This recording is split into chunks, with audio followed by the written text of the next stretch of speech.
কোন নারী যদি তিনটি অবস্থায় মারা যায়, তার কবর হবে ভয়ঙ্কর, তার হাসর হবে ভয়ঙ্কর, তার আযাব হবে ভয়ঙ্কর। আমার শেষ কথা বলছি, একদম মনোযোগ দিয়ে শুনুন, আমি হাদিস থেকে বলছি।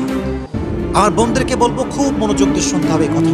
এক নাম্বার, যদি কোন নারী এমন অবস্থায় মারা যায় যখন তার স্বামী তার উপরে নারাজ, আল্লাহর জাহান্নাম তার জন্য নির্ধারিত হয়ে যাবে।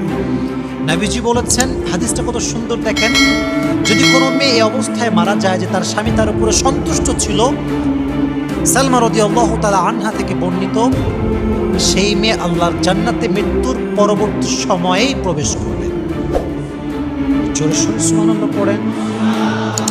আল্লাহর হাবিব যখন জান্নাত এবং জাহান্নামকে ভিজিট করলেন, তিনি দেখলেন জাহান্নামের ভেতরে কিছু নারীর জিহ্বাকে বের করা হয়েছে, পুরো শরীরটা জিহ্বার উপরে চাপিয়ে দিয়ে তাকে